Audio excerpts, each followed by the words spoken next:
Isang mapagpalang umaga po sa buhay ng bawat isa po sa atin. Sa Diyos ang lahat ng papuri, ang parangal, at ang lahat ng pagsamba. Magandang araw po mga kapatid. At purihin ang Diyos, ang Ama ng atin pong Panginoong Jesucristo, na siyang nagpapahintulot ng lahat ng pangyayari sa ibabaw ng mundo pong ito.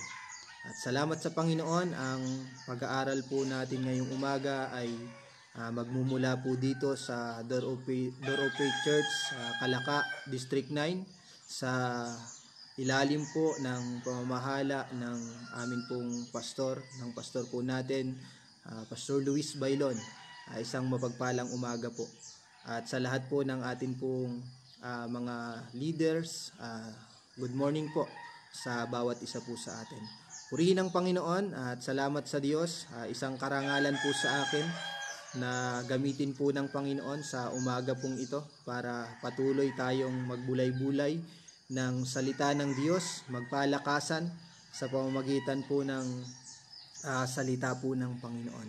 At sa umaga pong ito ay pag-usapan po natin ang buhay po ni Jonah, na isang propeta ng Diyos.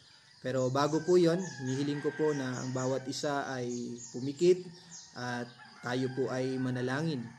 Ama naming Diyos na makapangyarihan sa lahat, pinupuri po namin kayo at pinapasalamatan sa lahat ng bagay na ginagawa at pinapahintulutan po ninyo sa amin, Panginoon. Maraming salamat po sa umaga pong ito dahil binigyan nyo kami ng pagkakataon na magsama-sama sa pamamagitan ng Facebook Live, Panginoon, upang patuloy kami, O Diyos, na magbulay-bulay, Panginoon, mag-aral ng inyo pong mga salita, O Diyos. Dalangin po namin sa umaga pong ito, samahan nyo po kami, Holy Spirit, kayo po ay amin pong inaanyayahan, Banal na Espiritu, at ang kapangyarihan po ninyo ang patuloy na kumilos at gumawa sa buhay ng bawat isa po sa amin, Panginoon. Salamat po, pagpalain niyo po ang bawat isa, pagpalain niyo ang mga salita po ninyo, Panginoon.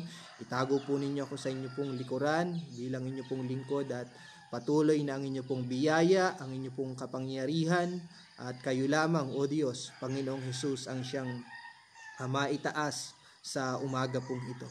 Maraming salamat po, sa inyo po ang lahat ng papuri, punuin niyo kami ng karunungan, kaalaman na nagmumula po sa inyo, Panginoon. At palakasin nyo kami sa pamamagitan ng inyo pong mga salita na amin pong mapag-uusapan sa umaga pong ito. Maraming salamat po, O Diyos, sa inyo po namin binabalik ang papuri sa pangalan ng Panginoong Hesus. Amen. Amen. Isang mapagpalang umaga po muli, mga kapatid. At katulad po ng akin pong sinabi, ang pag-uusapan po natin ay ang buhay ni Jonah o ni Jonas, na isang propeta ng Panginoon. At marami sa atin, siguro lahat po sa atin ay kilalang kilala ang propeta na ito ng Diyos, ang lingkod ng Panginoon. At kahit ang mga bata ay kilalang kilala po si Jonah bilang isang lingkod ng Diyos na kinain ng malaking isda. Pero sa umaga pong ito, ang gusto ko pong pansinin ng bawat isa po sa atin, ay yung bagyo na naranasan nito pong si Propeta Jonas nung siya po ay naglalakbay papunta ng Tarsis sa kanya pong pagtakas doon sa ipinapagawa ng Panginoon sa kanya. At ano po ba yung dahilan? Ito po yung ating pong pag-uusapan.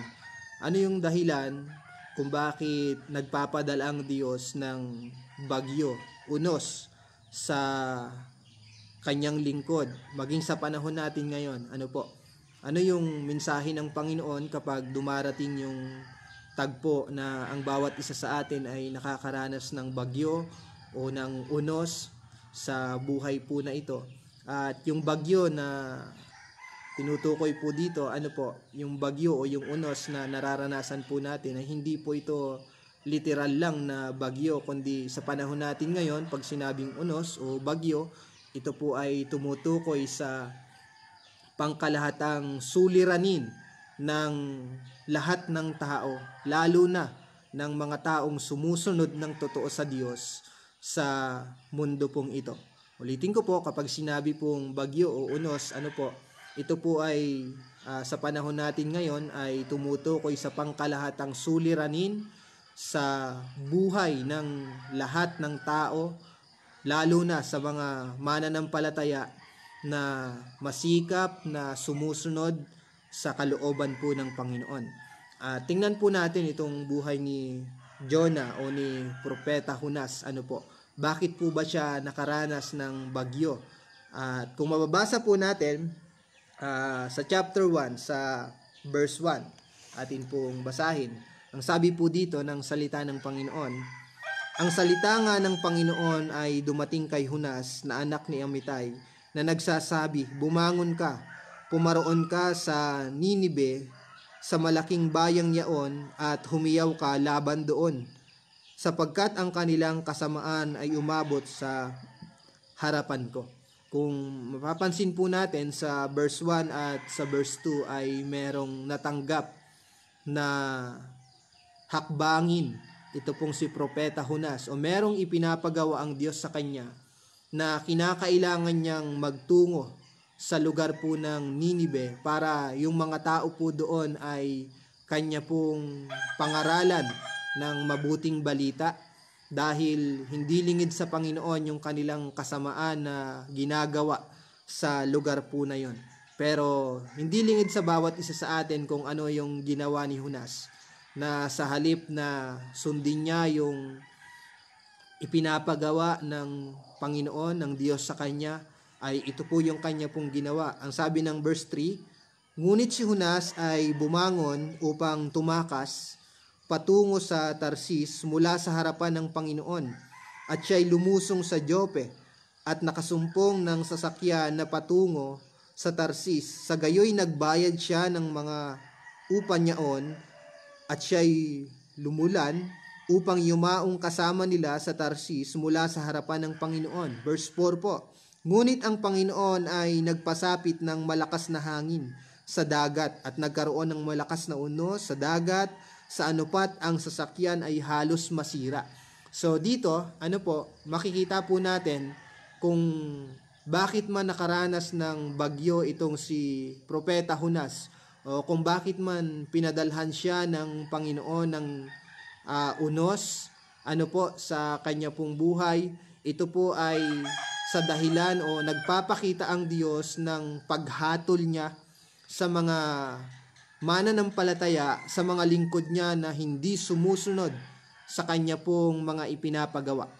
Kung meron mang unang dahilan, mga kapatid, sang-ayon dito sa atin pong binasa na ibinibigay ng Panginoon sa atin ngayong umaga, kung meron mang dahilan kung bakit ang bawat isa po sa atin ay maaaring makaranas ng bagyo, padalhan ng Panginoon ng unos, makaranas ng suliranin sa buhay po na ito, ayan po ay para bigyang hatol o parusahan yung mga tao na ayaw sumunod sa ipinapagawa po ng atin pong Panginoon.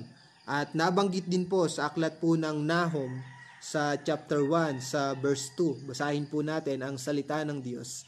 Ang sabi po dito, ayaw ng Panginoong Diyos na sumasamba ang mga tao sa ibang mga Diyos. Galit siya sa kanyang mga kaaway at pinaghihigantihan niya sila.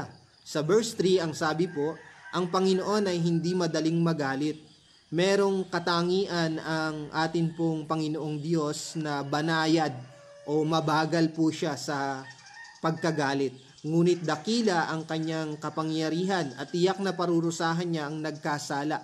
Doon sa kanyang katangian bilang mabagal kung magalit, banayad sa pagkagalit, pero doon sa kanyang katangian na yon ay nagpaparusa pa rin po siya sa mga taong nagkakasala sa kanya. At sa papaanong paraan niya ipinapakita yung kanya pong parusa doon sa mga taong nagkakasala sa kanya. Ang sabi po, ituloy po natin, ang Panginoon ay hindi madaling magalit, ngunit dakila ang kanyang kapangyarihan at tiyak na parurusahan niya ang nagkasala. Kapag dumadaan siya, ito po, sa konteksto ng hindi madaling magalit ang Panginoon. Ang sabi dito, kapag dumadaan siya, umuugong ang hangin at bumabagyo. Ang mga ulap ay parang alikabok sa kanyang mga paa. Kaya isa po ang maliwanag, mga kapatid, kung bakit man itong si Jonas ay pinadalhan ng Panginoon ng bagyo. At sa panahon natin ngayon, mga kapatid, kung meron man sa atin, merong suliranin sa buhay natin, sa paglilingkod natin sa Panginoon, sa pangkalahatang suliranin sa buhay na ito, suliranin sa pamilya, suliranin sa mga kapatid, suliranin sa lahat ng aspeto ng buhay po natin.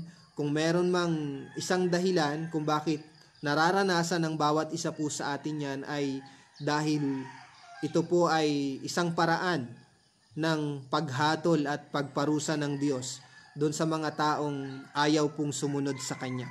Kaya salamat sa Panginoon sa bagay po na yan. At marahil sabihin po natin, higpit naman ng Panginoon, napakalupit naman ng Diyos. Totoo po yun, dahil mabagsik talaga ang Panginoon o mabagsik talaga ang Diyos dun sa mga taong ayaw sumunod sa Kanya. At kung iisipin natin, kung sasabihin naman natin na napakasama naman ng Diyos, hindi po, mga kapatid, dahil nararapat lang sa bawat isa po sa atin na makatanggap talaga tayo ng parusa ng Panginoon. Dahil katulad po ng sinabi ni Apostol Pablo doon sa Roma chapter 12 verse 1, ang sabi niya doon, nangungusap siya sa atin, nakikiusap siya, merong kahilingan si Apostol Pablo sa bawat isa po sa atin. Ang sabi doon, alang-alang sa maraming pagkakataon na tayo po ay kinakaawaan o kinakahabagan ng Diyos. Pag sinabing awa o habag, merong isang bagay na nararapat sa atin pero hindi itinuloy ng Panginoon. At alang-alang po dun sa maraming pagkakataon. Noong una, wala ka pang pagkakilala sa Panginoon, ay kinakahabagan ka na ng Diyos, na nararanasan mo na yung awa ng Panginoon sa pamamagitan ng pag-aalay ng kanyang sariling anak. At hanggang sa ngayon, nagpapatuloy ka sa pagkakasala, nakakagawa ka ng hindi maganda sa harapan ng Panginoon. Nagkakamali po tayo, yung bawat isa po sa atin. Nararanasan pa rin natin yung kahabagan ng Panginoon sa pamamagitan ng hindi palubusang pagtanggap ng parusa na nararapat sa atin. At ang sabi doon, alang-alang sa maraming pagkakataon na kinaawaan at kinahabagan tayo ng Diyos, kinakailangang ibigay natin sa Panginoon yung ating sarili bilang haing buhay, banal at kalugod-lugod sa Kanya, na yun yung dapat na pagsamba na makita sa bawat isa po sa atin. Sa madaling salita, kinakailangan nating sumunod sa pinapagawa ng Panginoon.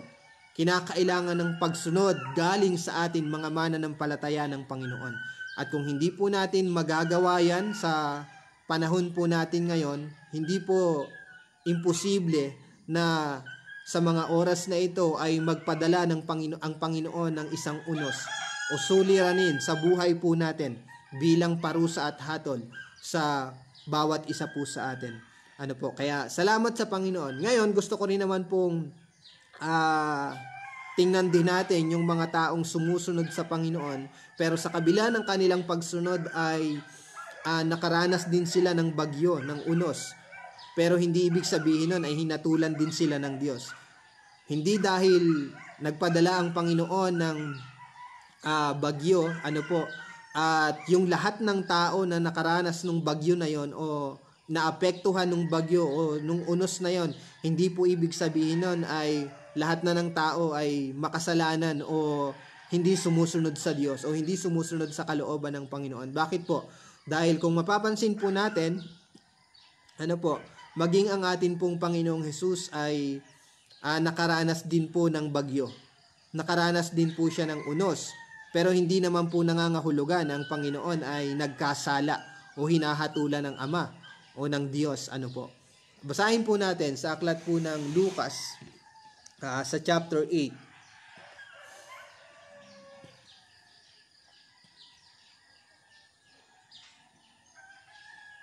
Sa verse 22. Ang sabi ng salita po ng Panginoon, ito po ay tumutukoy sa Panginoong Hesus. Isang araw, sumakay ng bangka si Hesus, kasama ang mga tagasunod niya, Sinabi niya sa kanila, tumawid tayo sa kabila ng lawa, at ganoon nga ang ginawa nila. Nang naglalayag na sila, nakatulog si Jesus, maya-maya'y lumakas ang hangin at pinasok ng maraming tubig ang bangka nila, kaya nalagay sila sa panganib. O dito makikita po natin ang Panginoong Jesus, nakaranas din po siya ng bagyo o ng unos. Nung siya po ay naglalakbay sa lawa ng Galilea, patungo po siya ng Gergesin, sa lugar po ng Gadareno, dahil merong dalawang lalaki na sinasaniban ng masamang espiritu at kinakailangang palayain ng Panginoon. At nakaranas din po sa ang Panginoong Hesus kasama ng kanyang mga alagad ng bagyo o ng unos sa kanila pong paglalakbay sa ibabaw po ng tubig. At katulad po nung sinabi ko, hindi po yun nangangahulugan na pinaparusahan po sila ng Diyos. Bakit sila nakaranas ng bagyo o ng unos? Ito po ang dahilan, dahil po pinadala ng Panginoon o ng Diyos yung bagyo o yung unos, at marahil sa panahon natin ngayon ay meron kang suliranin sa buhay na ito. Ipinapadala po yan ng Panginoon para bigyan ng patotoo o ng katunayan yung pananampalataya ng bawat isa po sa atin na sumusunod, na masikap na sumusunod sa kalooban po ng Panginoon. Kaya ipinapadala ng Diyos yung pagsubok, yung mga pagtitiis, yung mga paghihirap sa paglilingkod, ano man yung pinagdadaanan po natin, sitwasyon sa buhay po na ito, yan po ay gusto lang ipakita o patunayan ng Panginoon yung atin pong pananampalataya, o bigyang katunayan yung pananampalataya po natin, na kung sa gitna ng mahihirap na sitwasyon, mananatili po ba tayong sumusunod sa Panginoon. Ang Panginoon, nakaranas din po siya ng bagyo, pero hindi ibig sabihin nun ay nagkasala po siya. Ginagawa niya lang kung ano yung ipinapagawa ng Ama sa kanya. Dahil sinabi yan ng salita ng Diyos. Ang sabi mismo ng ating Panginoong Hesus sa John chapter 5, kung ano yung kanyang ginagawa, hindi siya gumagawa o wala siyang magagawa sa kanyang sarili, kundi kung ano lamang yung nakita niya na ginagawa ng Ama, yun lang din po yung ginagawa niya. Ibig sabihin, ang Panginoon, nung siya po ay nandito sa lupa at naglilingkod, lahat ng ginagawa niya ay kalooban ng Diyos. Pero sa pagganap niya ng kalooban ng Panginoon, nakakaranas pa rin po siya ng bagyo o ng suliranin. Pero hindi ibig sabihin nun ay nagkasala po siya, kundi gusto lang patunayan, maging sa atin mga kapatid, bigyang katunayan yung pananampalataya ng bawat isa po sa atin.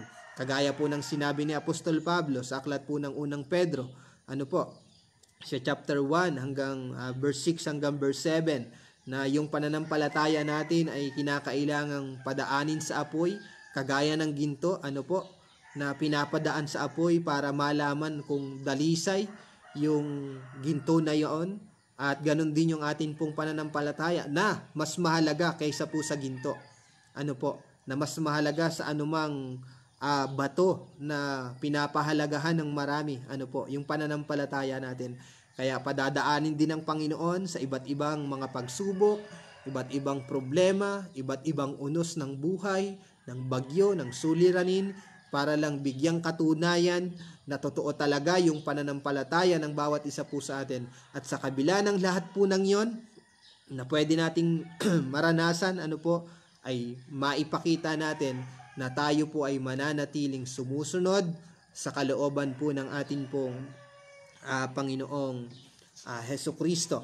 Kaya salamat sa Panginoon sa umaga pong ito, at hinihikayat ko rin yung bawat isa po sa atin, wag natin sayangin yung pagkakataon na ibinibigay sa atin ng Panginoon habang tayo po ay nabubuhay sa mundo pong ito.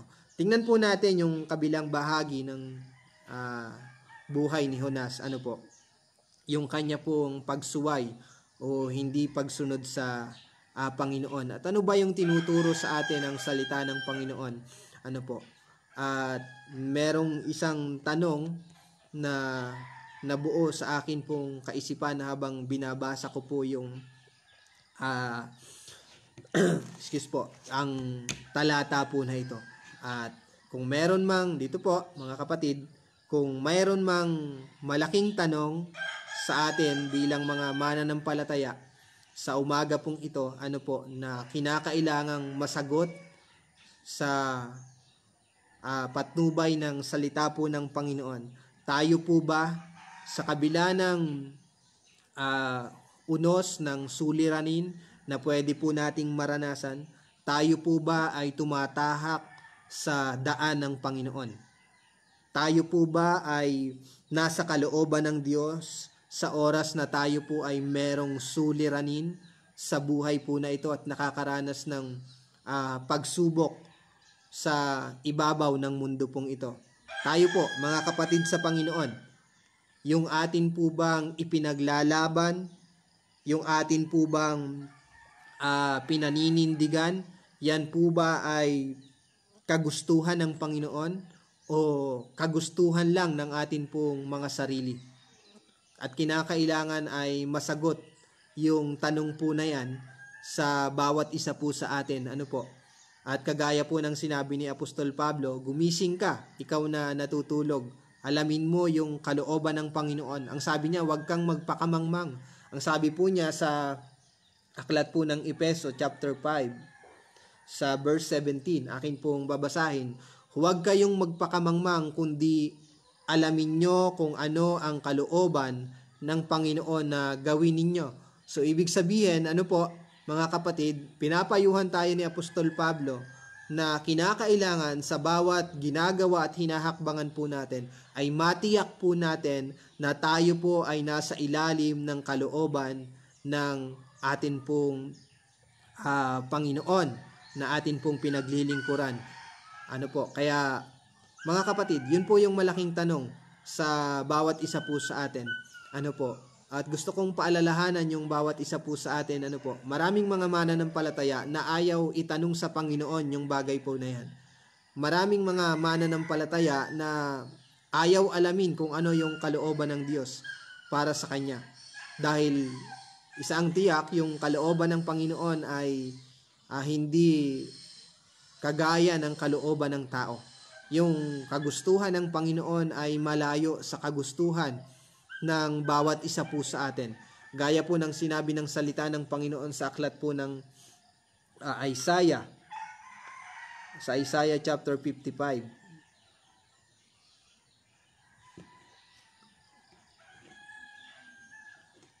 Sa verse 8 po, ang sabi po ng salita ng Diyos, sinabi ng Panginoon, ang pag-iisip ko ay hindi katulad ng pag-iisip ninyo at ang pamamaraan ko ay hindi katulad ng pamamaraan ninyo. Kung gaano kalayo ang langit sa lupa ay ganoon din kalayo ang aking pamamaraan at pag-iisip kaysa sa inyo. O kaya maraming mga mananampalataya ayaw magtanong sa Panginoon kung ano yung kalooban ng Diyos para po sa Kanya. Dahil hindi niya na magagawa yung kagustuhan ng kanyang laman o ng kanyang katawan. Ito po ay baliktad sa kung ano yung gusto ng atin pong mga sarili. Pag sinabing kalooban ng Panginoon, ito yung plano at layunin ng Diyos, iniisip ng Panginoon para sa bawat isa po sa atin na dapat nating gawin at hakbangan. Pero yun nga, ayaw alamin ng marami ang bagay po na yan. Pero kagaya ng binasa po natin, ang sabi ng salita ng Panginoon, huwag tayong magpakamangmang mga kapatid. Bagkus alamin natin palagi kung ano yung kalooban ng Panginoon.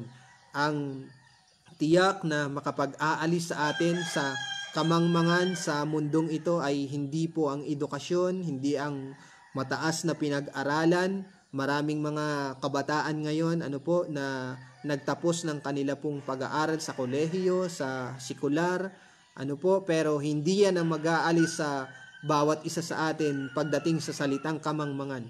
Hindi rin ang magandang reputasyon, hindi ang mga karunungan na minana natin sa ating mga magulang o sa ating mga ninuno, hindi ang sabi-sabi ng kung sino pa mang mga tao, kundi kung meron mang mag-aalis sa atin at kung meron mang pinakamatalinong gagawin ang bawat isa po sa atin ay yung palagi nating alamin kung ano ang kalooban ng Panginoon, ng Diyos sa buhay ng bawat isa po sa atin. Kasi kung mapapansin natin, nasa ang bahagi tayo ng tagpo ng buhay po natin. Tayo po ba ay kagaya ni Jonas na lumalakad sa sa pagsuway sa Panginoon, sa pagsuway sa Diyos? At isang tiyak, makakatanggap siya ng parusa sa Panginoon. Pero nandun po ba tayo sa tagpo ng buhay po natin na kagaya tayo ng Panginoong Jesucristo? na merong bagyo, merong suliranin, merong unos na nararanasan sa buhay niya, pero hindi yun dahil sa kanyang pagsuway sa kalooban ng Ama, kundi nararanasan niya yun dahil sumusunod siya sa kalooban ng Panginoon. Kaya sa umaga pong ito mga kapatid, bilang paalala sa atin, palagi nating alamin kung ano yung gusto ng Panginoon para po sa atin. At papaano ba natin malalaman yan? 3 bagay lang po. Una, kinakailangan natin palaging manalangin sa Panginoon. Kinakailangan natin palaging makipag-ugnayan sa Diyos. Kinakailangan natin palagi yung salitang magtanong sa Panginoon kung ano yung Kanya pong nais ipagawa sa bawat isa po sa atin. At pangalawa, pagkatapos nating manalangin, pagkatapos nating alamin o itanong sa Panginoon kung ano yung Kanyang kalooban, hindi po nagtatapos doon. Kinakailangan namang italaga natin yung ating mga sarili sa pag-aaral ng salita ng Diyos. Dahil kung meron mang magiging sagot ang Panginoon sa atin, mga kapatid, hindi na tayo makakarinig sa panahon ngayon ng isang malakas na ugong mula sa langit o tinig na talagang literal maririnig natin yung tinig ng Diyos. Kung meron mang sagot ang Panginoon sa atin ay matatagpuan po natin sa salita po ng Diyos. Kaya kinakailangan ay italaga natin yung sarili natin. Maglaan tayo ng panahon, maglaan tayo ng oras, malaking antas ng pagpapahalaga sa pag-aaral ng salita ng Diyos sa buhay ng bawat isa po sa atin.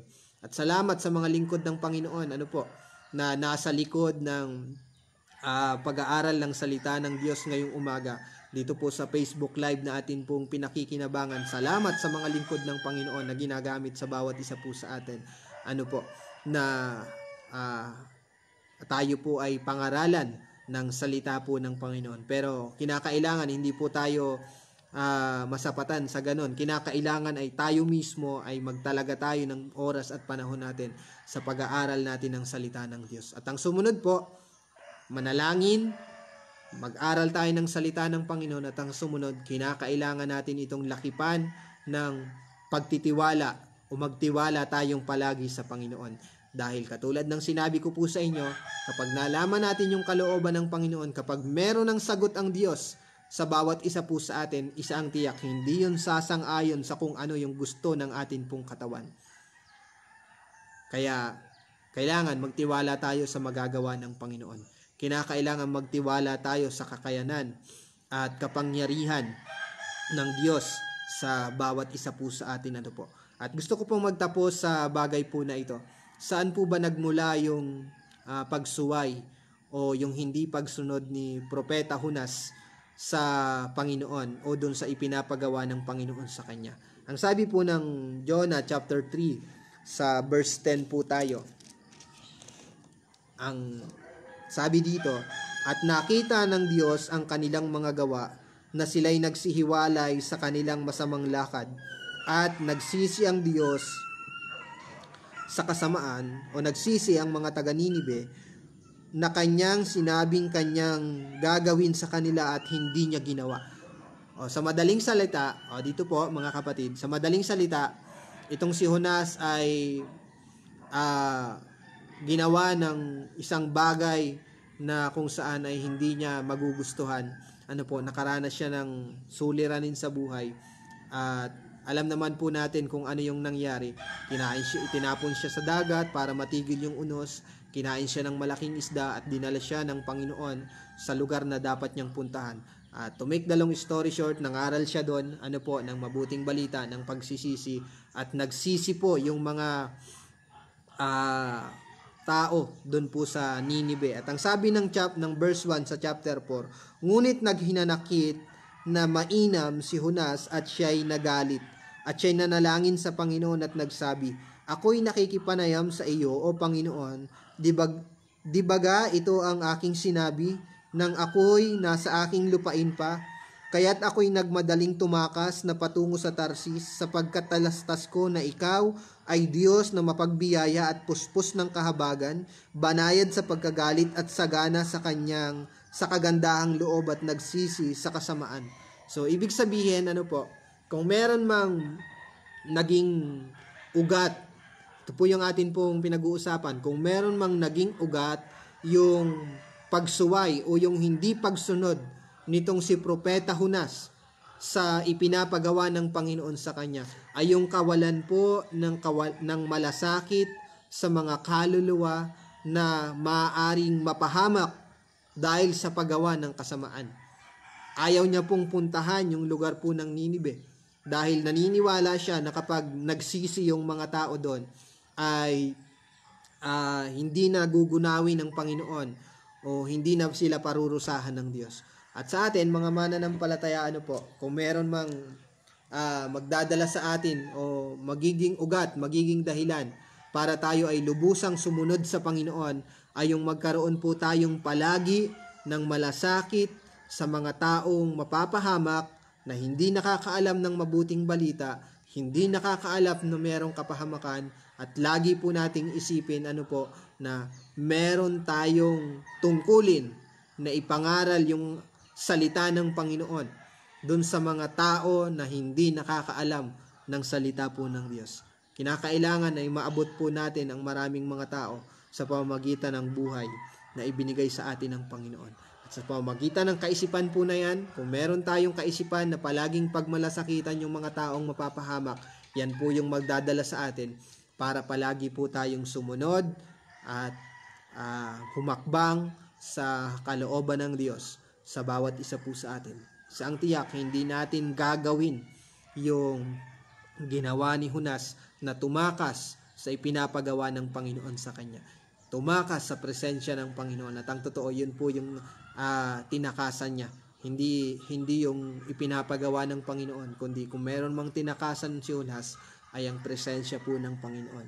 Kaya sa atin, mga mananampalataya, kinakailangan palagi nating pagsikapan sumunod sa kalooban ng Panginoon para lagi tayong nasa ilalim ng presensya ng Panginoon sa araw-araw ng buhay po natin. Maraming salamat po. Sa Diyos po ang lahat ng papuri, ng parangal at pagsamba, at palagi po nating alamin, sundin, gawin at hakbangan kung ano ang kalooban ng Ama para sa bawat isa po sa atin. Tayo po ay manalangin. Ama naming Diyos na makapangyarihan sa lahat, pinupuri po namin kayo at pinapasalamatan. Maraming salamat po sa kabutihan at katapatan na patuloy po ninyong ipinaparana sa bawat isa po sa amin. Panginoon, sa umaga pong ito, kami po ay nagpapasalamat sa mga salita po ninyo. Namin pong napag-aralan, napagbulay-bulayan sa maiksing panahon, Panginoon, maiksing oras. At ito ay alam po namin, Panginoon, na magagamit po namin para patuloy kaming maglingkod at magtalaga ng buhay po sa inyo. Ito ay magdudulot sa amin ng kalakasan, ng tibay, sa amin pong pananampalataya, o Diyos, hanggang sa muli po ninyong pagbabalik. Maraming salamat po, Panginoon. Pagpalain po ninyo ang umaga pong ito. Pagpalain po ninyo ang mga lingkod po ninyo na palagi po ninyo ginagamit para patuloy kaming pakainin ng inyo pong mga salita, Panginoon. Pagpalain po ninyo ang kabuuan ng organisasyon ng Door of Faith, Panginoon. Salamat po sa amin pong mga leader, Panginoon, Masaredo family, Panginoon, sa lahat ng district supervisor mula District 1 hanggang District 9. Salamat po sa kanila pong mga buhay. Pagpalain po ninyo ang amin pong tagapanguna, Pastor Luis, o Diyos. Hallelujah. Salamat po, Panginoon, sa buhay ng bawat isa po sa amin. Pagpalain po ninyo ang amin pong buhay, Panginoon. Pagpalain po ninyo ang inyo pong mga anak na sumubaybay sa umaga pong ito. At patuloy, Panginoon, sa buong maghapon, tulungan niyo po kami. Punuin niyo kami ng karunungan, ng kaalaman. Punuin niyo ng kagalakan at kaaliwan ng bawat isa, o Diyos, hanggang kami po ay matagpuan po ninyo na merong isang buhay na pag-asa na palaging hinahakbangan, Panginoon, ang nais po ninyong ipagawa sa bawat isa po sa amin, Panginoon. Maraming salamat po. Sa inyo po ang pinakamataas na papuri, parangal, at pagsamba sa pangalan ng Ama, ng Anak, at ng Banal na Espiritu. Ang lahat po ay magsabi po ng Amen. Amen. God bless po. Sa Diyos po ang lahat ng papuri. Pagpalain po tayong lahat ng Panginoon. Mapagpalang umaga po.